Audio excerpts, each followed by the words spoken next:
So let's talk a little bit about, we have one person, we have Jack in class today. So only one person took advantage of the in-person. From now on, you can come in person or from home, whichever you please. But let me start my little Word document. And you guys tell me, what do you want to,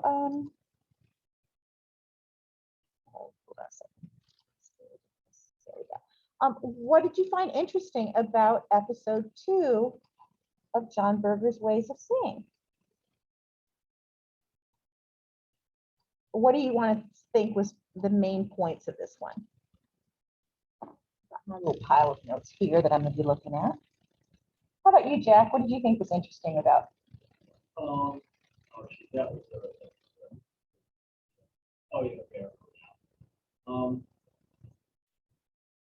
isn't a lot of it kind of about, well, he talks about how much art is like women in art historically were portrayed by men, and that's really like so much like how that. I guess what I think is interesting is just how, especially so male dominated, everything has a male kind of. Okay, so art was done by males. What else? What else, guys? What was the main points of that episode? It's interesting that they say that like nudity wasn't for the female, it was more for the male's like satisfaction or like entertainment kind of thing. Okay, that's something we can talk about. What else? What other point? I found it interesting that he says that the woman being photographed is more interest in the person taking the photo than whoever might be in the photo with them. Like if it is their significant other, their attention is still towards the camera and not their partner. Cool. What else? What did you think, Tara?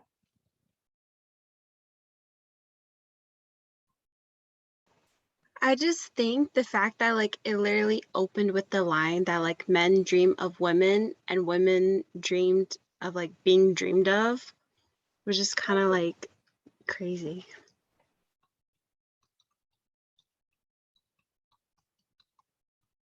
All right. Cassidy, what did you find interesting about it? I just thought it was interesting that it kind of focused on how like the nude paintings kind of like objectified women. Like none of it was really for the woman. It was all just for the man. I think we kind of already touched on that, but that was just the main like point that stuck out to me through the whole video. Gotcha. Ian, how about you? I thought it was interesting how he compared nakedness with nudity and how they're different. Very good. That'll be a point to talk about. Maybe the first point we'll talk about. Nakedness versus nudity. Anything else? CJ, what do you think? I was about to comment about the like how practically all both magazines and the paintings have always had the woman looking at the towards the viewer, which we really touch upon that. So yeah, that's the part I was found interesting about. Tyler, have you anything new to contribute to this? Everyone kind of said everything that I was gonna say already, but like the main thing that stuck out to me was how the paintings are for men, like everyone already said. Like even though there's naked females in there, it's not for them, it's for the actual men that are viewing the painting. Okay. Good enough. So let's start with some of these. What is the difference between nakedness, being naked, and being nude?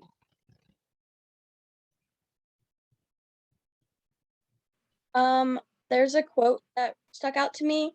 It said, I think this was John Berger's, like his opinion, but he said, nude is to be seen naked by others and yet not recognized for oneself. I thought that was really cool quote. So Yeah, because to be naked is to, then the start of that was like to be naked is to be oneself. Whereas nude is to be seen, viewed by others and not to be oneself. Yeah, it's kind of, and I think it's a distinction. And that's, do you think that that's why it's, do you guys think that still holds? I mean, yeah, I do think it still holds, mostly because it kind of deals with like pornography in some ways. Mhm. And I mean, yeah, it, yeah. One thing I found funny when I was reading this is that there are people that are nudists in the world. You know, this still happens now. I have a weird cousin who is a nudist. And apparently, you know, at these places where they go, the nudist camps, they are actually naked in the sense of the word as Berger uses it. You know, it's not sexual, it's not to be looked at, they are just themselves, and that's it. So that's why I think it's kind of funny that it's called nudist camps and not naked camps, because if we were following Berger's analogy, it would definitely be naked camps. But so all of a sudden we get these women that are depicted. And do you think that, what did the way that women were depicted in paintings, how did it affect or reflect their role in society?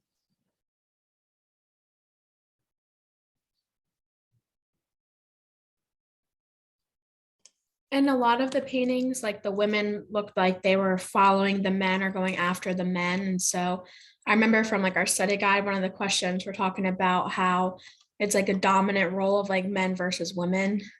Mhm. So were they really anything, what, how were women treated? Were they treated as objects perhaps? Do you think that that's kind of a realistic assessment of this? Yeah, like they're like it was made for men to look at them, basically. Okay. Looking at this here.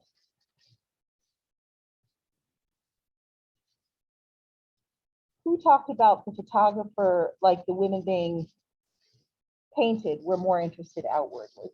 Who was bringing that one up? Or who wants to speak to that point?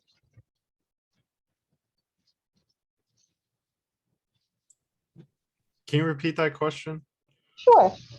Someone had mentioned that the woman being painted was more interested outwardly, like outside of the painting and not with who it, I think it might have been you, Fisher, who did it. Yeah. Yeah, tell us a little bit about what your thinking was on that. Well, I mean, I think in a way it kind of makes sense, because if they are with a partner in the painting, chances are the partner has already seen them. And so they're more comfortable with that person. So then they turn to look at the only person they don't know, the camera or the painter, who's not usually this level of intimate with them. Do you think it was could, your choice where they looked though? I think some of the time it was, other times it was probably asked that they look at the painter, so that then the person viewing the painting gets to see the face and everything looking at them. So now it's like more of a connection with the person looking at the painting, where they can make eye contact in a way. I think that usually in situations like that, and I know probably some of you are in the design school, know that when you're doing a painting, it's always the painter that says, position yourself like this for a painting. I mean, maybe for, you know, quick gestural drawings, the model will move around how they like, but generally the painter is the one that has the control. And you know, all those body positions, like the men were never, you never saw men's genitalia, for example. That never, ever happened. It was always sort of, you know, I mean, Michelangelo showed it, et cetera. But generally in paintings, it was only the women that were fully frontally exposed. And that is another thing about showing that the men were in power. One thing I thought was really interesting was they talked about mirrors and women. Does anybody remember why that was kind of a strange, like they said that there was an irony about mirrors in paintings. Does anybody remember that part at all? I remember that. They were talking about how they're showing the vanity of women because they're looking at themselves, but they're painting them to be looked at. So they're looking at the woman, depicting her as vain, but in reality they are. Yeah, it's kind of funny because they, as men, had the right, to look at women and enjoy women. And yet women didn't have the right to look at themselves and enjoy themselves. I think that most of the time when women or any of us look in the mirror, it's a way of understanding our own identities, like especially when I know when my kids were teenagers, like just in middle school, they would look, I would catch them looking at themselves in the windows reflection, like dinner time and stuff. And it wasn't because they were vain, they were trying to figure out who the heck is that person looking back at me. And that's what these women who have mirrors do. They look at themselves. Maybe they're putting on makeup so that they want themselves to look a certain way. And yet they were deemed vain, which was vanity was a sin. It was not a good thing in those times from a religious standpoint. And yet the men felt it was okay to stare at them, but they didn't want women to have the same right. I thought that was a really kind of a very good example of how society was at that time. Who talked about the men dream of women? Tara, was that you? That first quote, men dream of women, women dream. Yeah, that was me. Yeah, what do you think that means? I think it's kind of like basically what it says, like men dream of women, but women don't dream of men. They dream of being dreamed of by men. And what do you expand on that a little bit? Like, what does that mean? What does it mean to be a woman then? So I think like it's kind of hard to explain, but like they went not like kind of like it's not an ideal, but like I don't know. It's really hard to put into words. Maybe anybody want to take a shot at it? I feel like they're, oh, go ahead. Thanks. It seems like there's this, everybody wants this ideal woman. Like they either want to be them or be with them. And it's this same standard that they're all kind of chasing after. Okay. What did you want to say, Carly? Basically along the lines of that, like how they've kind of forced this image that women are supposed to achieve, and instead of thinking about men, they're so focused on thinking about if men will even think of them in the first place, like because you have to have this image for them to look at you, and for you to be in the center of the room with all the eyes on you, that kind of thing that we're seeing in these paintings. Sure. Do you think that part of the thing when I hear that statement, it has to do with standing in society? Like men dream of women, because at that point, like think about it now. If a guy walks in to a club or anywhere with a beautiful woman on his arm, that raises his social standing, does it not? Everybody's like, wow, look at, he's got a hottie with him. But at the same time, a woman, if she is beautiful with a bunch of her girlfriends, her social status still to a point is raised if she is desired by the guys in the club. I am the hottie. So it has to do with like a value system, that my value is based on how many men desire me. Whereas the guy is, my value is how many women can I possess.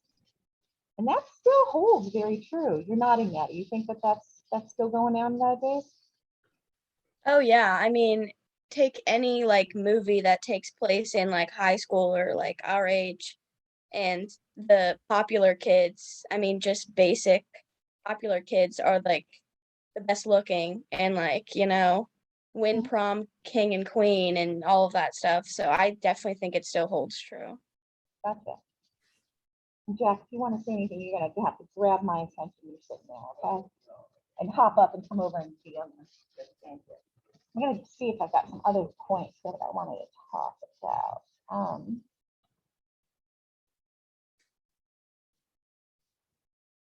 Oh, yeah.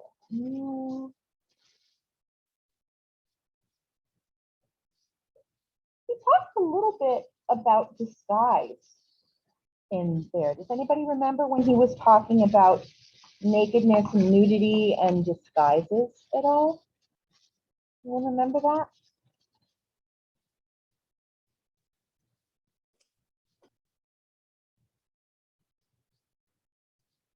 Basically, he was saying that when you're naked, you know, you're just being yourself.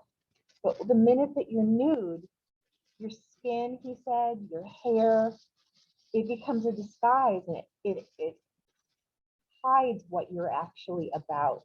He mentioned that women's hair was never painted other than the hair on their head, like there was never any armpit hair or genital hair.